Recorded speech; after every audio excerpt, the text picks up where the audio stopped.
Welcome to Sounding Out, the podcast which gives musicians the chance to speak about their passions, their projects, whatever really matters to them in a relaxed and open environment. I'm delighted to be joined this week by Marco Ramelli, a fantastic guitarist, and I mean he has many other strings to his bow. In fact, he's a composer, a researcher with a doctorate from the University of St Andrews and the Royal Conservatoire of Scotland. He is artistic director of a great many festivals and projects such as Touch the Sound, which I'm hoping you'll tell us a little bit about. I think, Marco, you have been behind something like 100 such events between 2004 and 2017, which is absolutely remarkable. I mean, you're here to speak about Federico Mompou and your new recording, but I actually wondered if what we should talk about is time management skills for musicians, how to do as much as you do, because I find it quite astonishing. But anyway, it's great to have you with us, and perhaps you'll tell us a bit about yourself. I've given a broad outline, but obviously there's much more you could say. Thanks, Ian. It's very nice to be here and talk to you. And yes, it's interesting. The aspect of time management is really something that I think that we all deal with. And I try every year to say I have to do less, I have to organize less. And I have to say organizing is something that in my plan is always to do it less, because I want to play, I want to compose, I want to research. But then, it happens. It's like I have an idea usually, or a necessity to meet people, to have occasion of like today to talk with great musicians. And then, the easiest way in some way is to organize something. So you're not doing it only for yourself, but you manage to have a conversation, to meet someone, and also you can share with other people. That I think that is something really important in doing music, also sharing and having the occasion of showing what we love and learning from the other. So that is the other aspect. And so yes, and actually I have to say that I started to organizing because I started to play quite late in life. I was 19 years old, and I was doing computer science before, and what I really wanted was I want to do something artistic, and I pick up the guitar that was at home without strings. I said, okay, let's try with the guitar. But the feeling was that was not. I didn't have the idea of being a professional musician. It was the dream, but I was also quite rational, so I knew that it was quite tricky. So I started to organize quite soon with the idea of maybe organizing can be a way to be in the music scene. And so yes, organizing is meeting people for me first and learning. So I did a lot. That's great. I mean, it's a great sign of a kind of generosity of spirit, I think, that comes through with you, and all the times we've obviously spoken in person. So yeah, it's great, and everybody benefits from your work. It's really wonderful. I forgot to mention that you're also even though I had it in my notes, but I forgot to mention you're also the head of guitar at TU Dublin. So I mean, amidst all the other stuff, you do have a kind of day job, as it were, of running a guitar job in Ireland. Which I mean, when did you start there, and what's going on there that you might want to share with us? I started 6 years ago, and I really like. I think that, for me, for example, teaching is another important part, as I know also for you. And I have to say, teaching in Ireland is a very nice experience. I found a lot of very good students with a lot of. They are very musical. Also, I have to say, also in Scotland, there are two very special places, and as you know, I studied in RCS with Alan Neve, but I remember the first time I came to Scotland, I said, okay, there is something special here.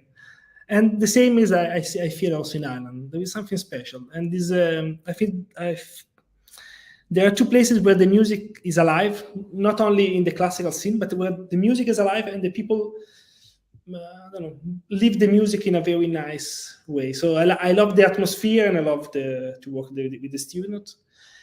And we have a lot of projects. So the other things that, because I'm at the moment I'm the only guitar teacher in the university, and when I started, let's say the department was very small, and so they gave me a lot of freedom to do a lot of different projects and try to be quite innovative also in the method of teaching. So, for example, we are doing a lot of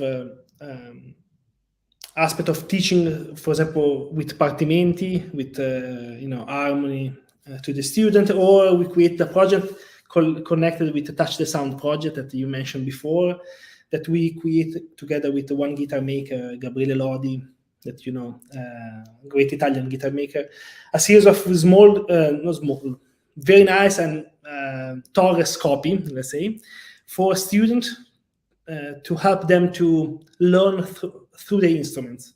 So there are instruments that are a little bit difficult to play, and through the impedance of the instrument to trigger a little bit the evolution of some skills, the ways of some skills in the student. So all this type of project, I think that is the freedom that give me, that help me to do this type of things that sometimes is more complicated with maybe in other situation where the curriculum is already let's say fixed. Yeah, that's true, I'm sure, and I think it's worked out very well for them having you, because on the one hand, a fixed curriculum can be very restraining,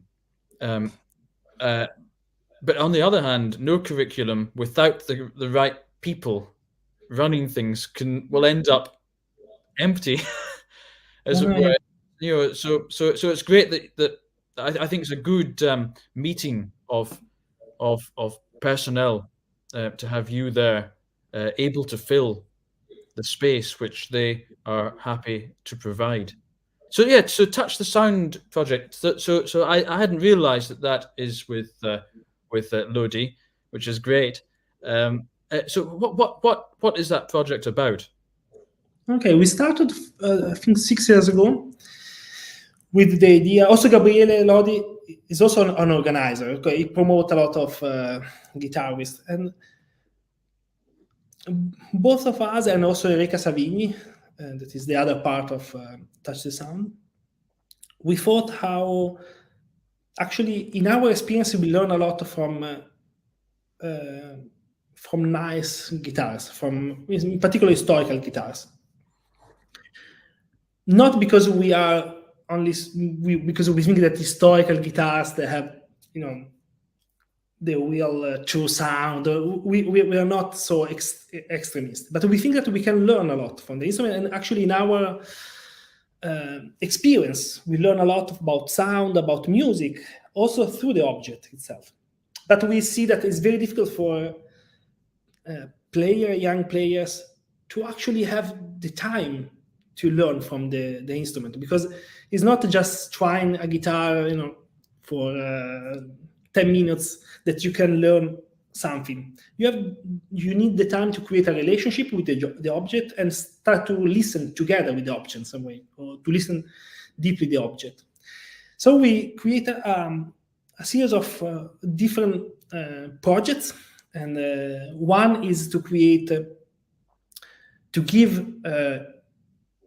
to make a connection between collectors and young performers. So we managed to help a young performer to have, for a limited period of time, historical guitars. Then we organize some exhibition, so just to talk about the guitars, and we create a series of videos and a series of summer courses where actually the students were using like original Torres or original Simplicio. Just the idea of staying together and exploring together the guitars and see what is coming out from the use of the instrument. And actually, helping to build a culture of sound in some way that is connected with the instrument. Then there is this project of Touch the Sound for young players with some making copies of the guitars, with the idea of that actually is the impedances of the instrument that are triggering the development of skills of the player. And that is something that is very maybe strange in our now, let's say, modern culture, where the idea is that we have, we want to have a guitar that is doesn't have impedance. But for example, something that you can notice, for example, when you play historical guitar, sometimes they are not completely perfectly in tune, the fretboard. Okay, that things is obviously it's better to have a guitar that is in tune, obviously. But if you use a guitar that is out of tune and then you want to be in tune, what you develop? You develop a better left hand, for example. You develop a better feeling of the vibrato, more the intonation. So sometimes it's just an example. Sometimes the limitations are actually forcing us to fill the gap of the instrument and actually developing the skills that are in us. And then that makes the music more personal in some way, because absolutely. I mean, what you said there about the tuning, just for listeners who are not guitarists, a lot of people are under the misapprehension that we guitarists can't do anything about intonation once we've tuned the strings because the fingerboard has frets. That's not true. We can do a lot. We can push into the fret, push away from the fret. It's how we, as you mentioned, it's how we produce vibrato. And using that technique, we can, in fact, adjust the tuning in a limited way compared to, a violin or a cello, but in a noticeable and important way. I think you're absolutely right. As you know, it's a topic quite close to my heart as well. The old instruments, and it's not just the tuning, but the fact that sometimes the instruments are a bit uneven, and of course you've got to learn how to work with that. But what I've often found personally is that you can actually produce a result that has a bit of magic that you just wouldn't get from a perfectly even an instrument. But with these old guitars, I mean, I presume that you are talking primarily about the Torres school. Again, for non-guitarists, that's really when the construction of the instrument as it is now was basically invented. There's been a bit of change since in some guitars, but many guitars are still built in that tradition with that system of fan bracing. Are you talking mainly about guitars from that era, or are you going back? Yes, but we go also back in the sense that actually there is Gabriele that is a guitar maker as part of Touch the Sound project as a, let's say, organizer or artistic director. There is me and Enrica. I am more involved in the Torres and modern era, let's say. And Enrica actually, she play only 19th century guitar, so she's covering all the aspects connected with 19th century guitar. And sometimes we also do project with even older instrument. For example, recently, let's say just two projects that we are working on. One is on the guitar of Pagues, that is a guitar maker from Spain that started to build. He was building 5 strings guitars, and then was a transition. Then some of those guitars were then transformed in 6 strings guitars, and the one that Sorg actually used.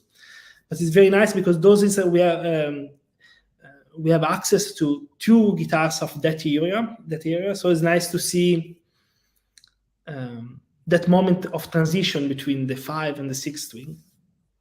And then also we are doing another project with 19th century guitar that Enrica is supervising with other guitar players, mostly from the guitars of Paris, so Lacotte. And the transition from 5 to 6 strings, are we talking about double strings, courses, or single? Double to single 6 strings. Okay, so yes. 5 string in courses. So double. Yes. I'm not the main expert on that, so I can. No, yeah, it's a fascinating topic because I think I found in conversation with non-guitarists that sometimes they want to be able to say, well, this is the guitar from that era. If you know the year 1800, a guitar would be like this, but of course it's not quite the case because there's a lot of experimentation going on, experimentation with single strung instruments, experimentation with the number of strings.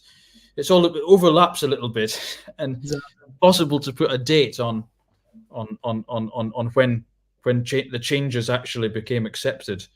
So okay, well that's an amazing project. I mean, these the guitarists, your students who are involved in this, extremely fortunate to have this because it will teach them, many things that just can't be taught otherwise. You've got to spend time with these instruments.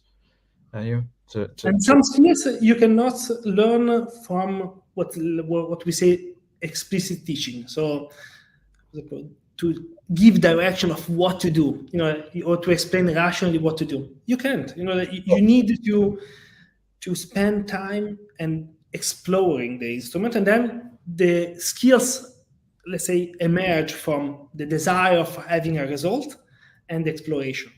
And that is very clear if you imagine like how we learn how to cycling or how to walk, or like it's not a matter of learning how to move the legs. It's a matter of you want to go somewhere, and then you let your body and your mind, through the exploration of the world and through the desire of something, to learn a skills. And then then what we do as an expert player is to reflect on the skills and help students to make the things happening, also for them. But a lot of time we are, it's very common that as teacher we care a lot about the explicit teaching in some way. That is very important. That is actually another part. We have to balance the two. But it's not. It's important to know that we can't teach everything, and there are some parts that require implicit learning. Right. Absolutely. I mean, the thing is, I remember my old harmony teacher saying that your harmony is only as good as your ear. And what he meant by that is that you have to hear the difference between something that's well harmonized and something that isn't. And unless the ear is trained to that extent or developed, in the right way, and of course some people have that very naturally, and some people have to work hard to acquire it. Him teaching you the rules wouldn't actually come to much. You've got to be able to hear why parallel fifths in that context are wrong, because it doesn't sound right. It's the same with this. And the other part I think I'd like to mention is that not only are we talking about sound here, music in a kind of abstract sense, but we're talking about physical touch with an instrument. It's where the physical touch, and the sound meet, and they can only meet in a person, can't they? I mean, you can't impose on someone how it feels to you. You can't impose on someone how it sounds to you. You can tell them how it feels to you and how it's, but they can't possibly appreciate it unless they themselves experience it. No, I completely agree. And the idea is that actually for everyone, but for us as musicians, listening is connected with the tactile experience. Actually, a large part of our listening is also interconnected with what we feel. But sometimes that things is a little bit is not so clear in some way, because we see music as only things that we do with our ear, and also the example of the harmony, like, is the reason why I'm try to work with the student with partimento or something similar to partimento, with the idea of feeling the harmony. It is something really, really important, and it's not only just being able to recognize. It's something that you have to perceive in a more deep way. Yeah, absolutely. No, well, it's great. That's all. It's all wonderful, actually. But we should get to the topic of the discussion today, which is I have to say that all the what we talk until now is really connected with the next part. It absolutely is, and I'm sure you're going to make that clear. But you've got a new recording coming out 1st of March. I think I'm right in saying, on the Brilliant Classics, isn't it? Label, and it's a CD of a recording of music by Federico Mompou, the Catalan composer. Now, you've recorded some of his music before, I know, but Mompou, as many listeners will know already, composed mainly for the piano. A few exceptions to that. He composed quite a lot of songs, of course, but most of his output is for his instrument, the piano, a very particular, unique style. He composed a little bit for guitar. He composed a beautiful suite for Segovia, and I think he composed another small piece as well, didn't he? Yeah, he composed actually one is the Canzone Danzas number 13 for Yepes, and then he also transcribed another of his Canzone Danzas, the number 10 for guitar. That's but right. These are the only let's say original music for guitar by Mompou, and I recorded that in the previous album that was alongside the music of Roberto Gerard, that is another Catalan composer. That's right, and because they knew each other. We were close friends, and absolutely, very different musical voices, but of course mutual friendship and respect. So you've recorded all of his guitar music. Why another album? Okay, there were a lot of coincidences that at the end I found myself recording another album with transcription. Actually, first there was a collaboration with Gabriele Lodi, a guitar maker, that I asked him to build for me a guitar that was connected with the idea of fragility, or a guitar that the idea was very light, but where it was really possible to perceive all the vibration of the instrument. And he made a copy of a Torres guitar owned by Targa, but more extreme, extremely light and with a lot of aspects that are around this idea of fragility and how to deal with the fragility. So, difficult instrument, but where you can explore some nuances, let's say. Then I was reading also, there is a book that is really important for me, that is by an Italian poet. It's called Chandra Candiani. It's called Il silenzio cosa viva. The silent is an alive thing, something like that. And that is a sort of, is also talking about this idea of silence, meditation, and perception of the sound from the perspective of a poet. So, so while I was doing that, I was thinking, okay, what music to record? So the idea was, okay, let's record again Mompou, the Suite Compostelana, but with a different approach. Let's say more more working on this element of perceiving the silence and working with this instrument. And in that moment, I received an email from James Benotto, a Canadian guitarist that I didn't know. And he listened to a lecture that I recorded on YouTube about Mompou, and he sent me some of his transcriptions. And I found it fantastic. They were very, very beautiful transcriptions of a few pieces. And then what we start to do is we start to collaborate, in the sense that I was then working on the transcription. Let's do a sort of another level of like a revising of the transcription, but working with the sound of the guitar and looking also the original of Mompou and listening the recording of Mompou.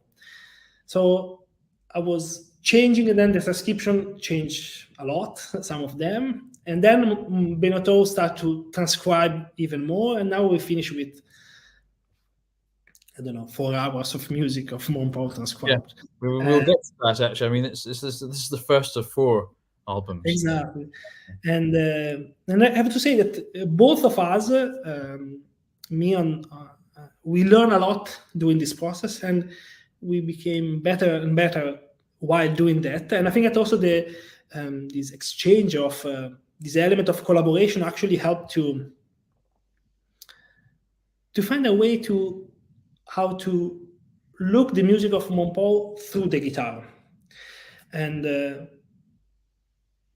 I think that this idea of being in two, exploring his music, and I think that it was a very nice experience. And sometimes, we worked mostly alone, and is also collaborating means also listening to the other and seeing a different perspective. But I think in this case it worked very, very well, and I'm very happy. And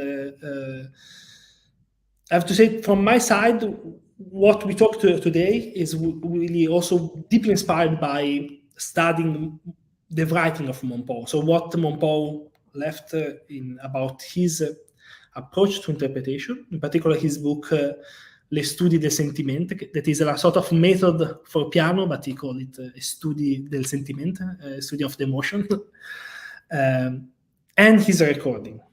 Mm-hmm. Mm-hmm. Yeah, great.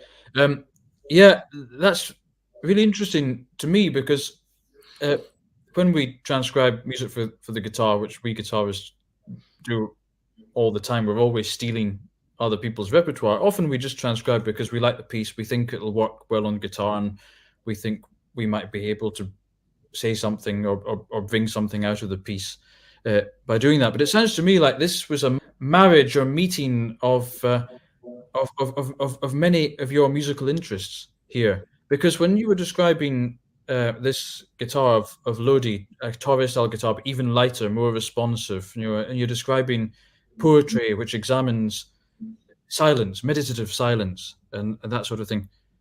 You could be in all of that. You could have been describing the music of Federico Mompou. I mean, that's his music is filled with space. In fact, there's a wonderful quote from him, which is, "The best word is the unspoken word. As all know, I'm a man of few words and a composer of few notes." Silence, it's integral to his style. So and the question of you just transcribing the music because you liked it, it really grew out of an exploration of the very things that were central to Mompou's artistic voice. Yes, and working on Mompou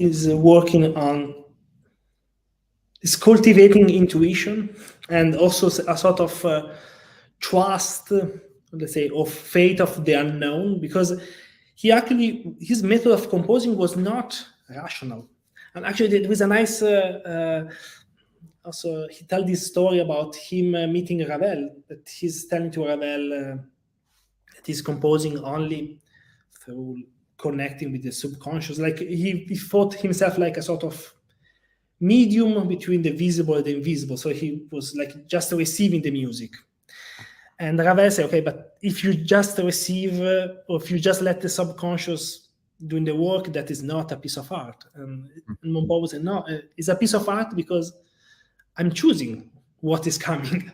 So that the element of choosing what is coming is what Mompou say that he was doing, not actually the composing. And it's a little bit like that. So it's like there is a sort of, I feel, a balance between rationally understanding how to transcribe what is the possibility, but then also listening. The listening element is very important. And the other thing is that I said is quite central, the method of his method of interpretation, let's say, and the recording. Because in the method, one element that you understand that is for him the most important element was this ability of listening with the fingers, with his body. And actually, that has a deeply connection on the interpretation and how also the music is composed. So the idea is that the music for him is a sort of fluid that is coming with in the fingers, through the fingers. And that has also an impact on the interpretation, in the sense that he believed, as he said, it was his main research, that on the piano it was possible to do a crescendo between two notes. So to have the ability of, with touch, not doing the vibrato or doing a strange movement, but just listening, it's possible to do a crescendo and connecting the sound with another note. He called the language of love between two notes. And he said all his music is coming from a research of this aspect. And in the interpretation, that is means that also the notes not always they need to be played simultaneously, but the notes need to, let's say, add or move to create a sonority in the piano, to create a vibration, it's like a material thing. It's like you have an object and you add the vibration and you make it vibrate in a certain way. And that makes his playing quite interesting, because that means that when he has two notes, a lot of time he's not playing also the two notes of a chord together, but he's playing not like an arpeggio, but he's playing just maybe perceiving the vibration of the first note and then adding the second note that is creating the dissonance, and then he's preparing the next note. But that is very helpful, because if we know that if we transcribe on the guitar, playing always together but creating a certain sonority in the instrument makes the process of transcription as something completely new and very creative in some way. So he's applying his process in some way. Yeah, and with that awareness of his fascinating approach to things, you're perhaps not going to be aiming for a literal transcription in terms of the notes, which is often what we go for, but you've got this other layers of stuff to consider, which in fact might be more important than the actual notes. Yeah. No, it's a balance, it's a negotiation, let's say, between notes and what sometimes on with the guitar we have these things that sometimes we can do something that is actually in the sound is very similar to what you perceive from the recording of the piano, but a lot of time you're not doing exactly maybe the same number of notes, because it's more important which note has more importance, and then the listener is perceiving more that note, or like it's very important to understand actually what is the essence of the music. There are some part that helps to let's say make the music more just more full, and there are other parts that actually are conveying the meaning But that meaning is very difficult to express, and we have to use also intuition, and also listening is very important. I think that we worked on so many, a large amount of music of Mompou, and at a certain point you start to have an inner perception of what is important to keep and what maybe is not so necessary. Yeah. And can you give a concrete example of how you achieve on guitar some of the things you said Mompou was trying to achieve on piano, particularly this? I love that metaphor of the language of love between the two notes as you go from one to the next. How do you go about applying that to the guitar? Okay, it's quite controversial because what maybe I will talk about now is not maybe everyone agree on that. But what I did has, particularly in the first phase of preparing for recordings, is to creating a sort of ritual while I was studying the pieces. And and the idea is that, for example, I will play a passage of one. Actually, I have to tell another thing. So Mompou in his method say that there are these expressive notes, and the music is moving. Actually, when you have a phrase mark, it means that your music is starting a little bit faster. Then you find an expressive note that is approach rallentando and is held a little bit longer, where you perceive both before when you play the note and after, and then you do again rallentando at the end. Mompou loved rallentando. But so I was maybe playing one phrase, deciding which one are the expressive notes, so the note where I have to really feel this space in between, and then doing maybe 3 times with 3 different elements. One is to perceive with the left hand how you can press the fretboard, let's say with a language of love. It's not about pressing more, but pressing with like let's say a mother that has a child that is pressing a lot, but is also doing it with love in some way, and trying to have the notes that are more expressive with a little bit more emphasis, and then trying to feel the nuances in the connection with the next note. Then I do with the right hand. Actually, the right hand movement can do something if the guitar is very light and the top is vibrating, and actually the amount of pressure that you put on the guitar is changing how the guitar is vibrating. So the idea is that you can hold a little bit more the guitar, and then you can relax also with your body, and the guitar is breathing in some way. So the idea is also breathing. And then I would do maybe another time trying to do only with my breathing, actually, only with the breathing. And in my experience, maybe it's just my illusion, but the idea is that I can feel that something is happening to the note. Then if it's true or not true, it's not so important, but it's actually affecting the interpretation. It's affecting how deep I'm trying to connect with the note. Yeah, exactly. What you hear from the note affects how you play the next note. Exactly. And this idea of the necessity of actually, there is this quote of Roberto Gerard, a close friend of Mompou. They will say that logic is working very well in science, but not always in the artistic world. So it's like, okay, it's not logic.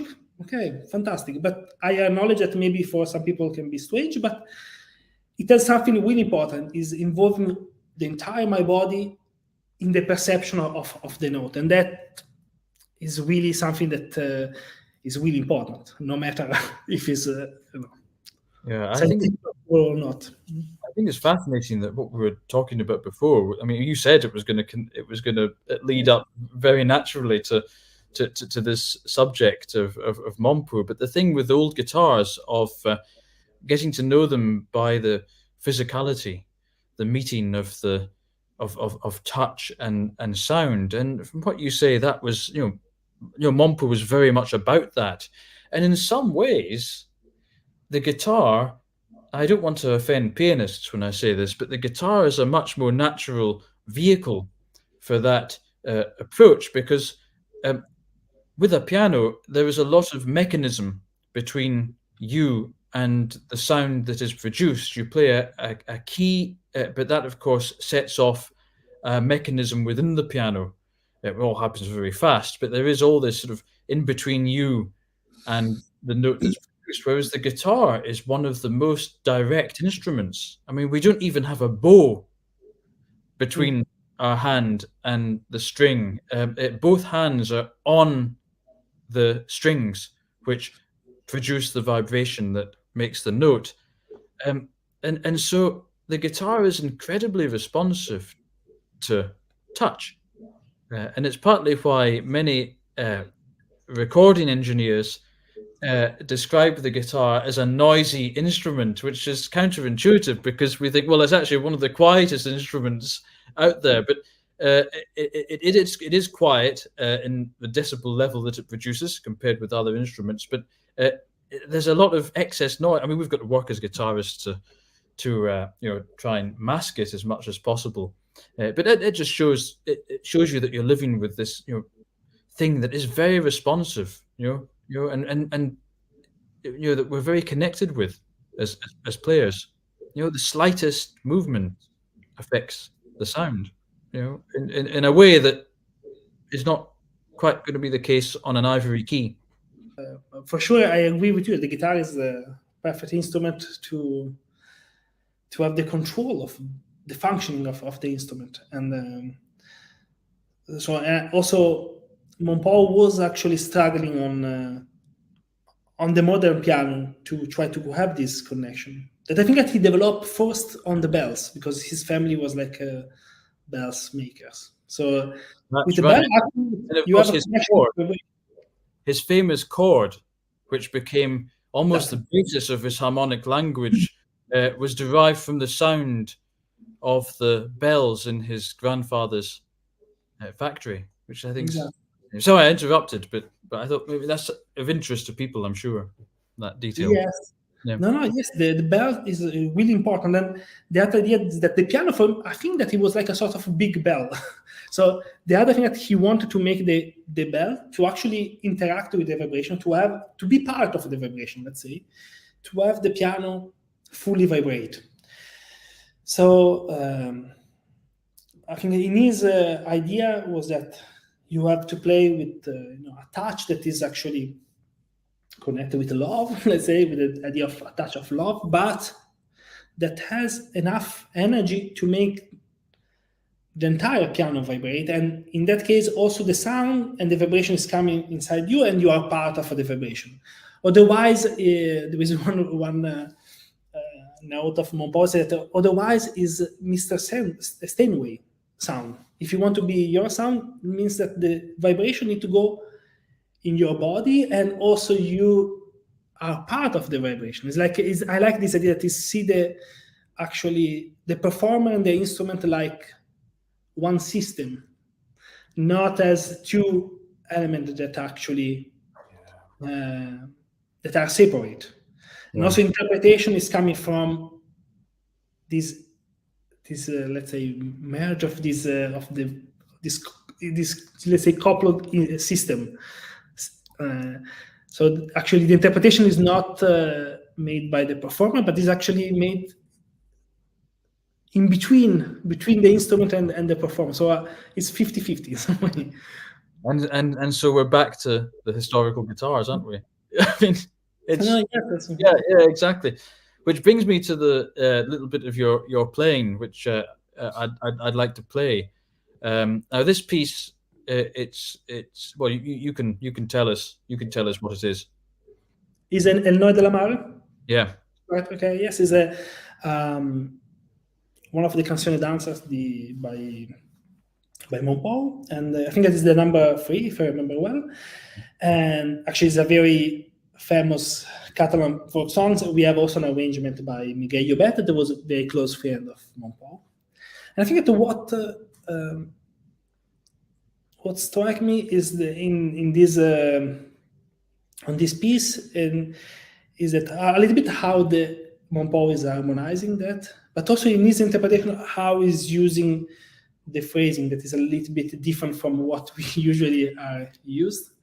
And you will listen in particular at the end of the piece, the last part, that sometimes when there are chords, I don't play always all the notes together, but there is a lot of dislocation, and for the reason that I talked before. Yeah, absolutely. And just one other thing about this recording before we put it on. You mentioned Llobet and his famous transcription for guitarists, at least, of this Catalan folk song. But I believe the guitar you're playing in this video is actually Llobet's Torres. Exactly. Yes, is one of the guitar that Llobet used by Torres, and was very interesting. I did this video when the guitar was before restoration. The guitar was really in a very bad state. In the sense that you cannot perceive in the recording. Maybe that is okay, but after, let's say, 20 minutes of the strings in tension, the guitar started to play very, very badly because the top was completely collapsed. So also these recordings is in one take, also because of this amount of.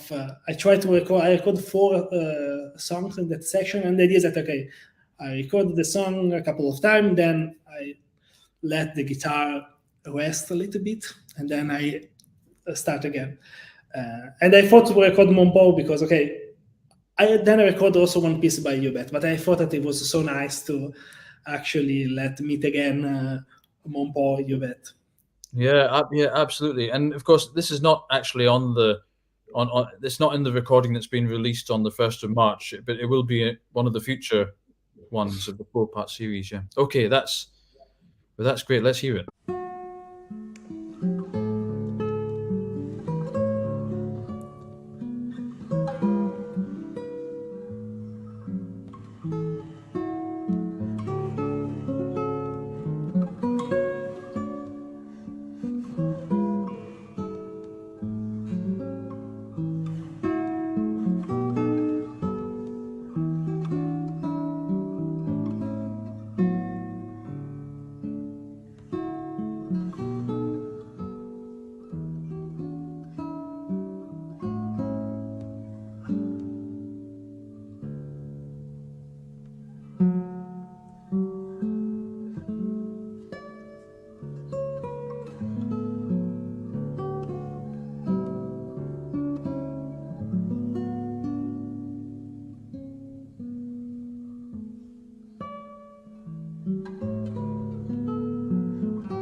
Beautiful.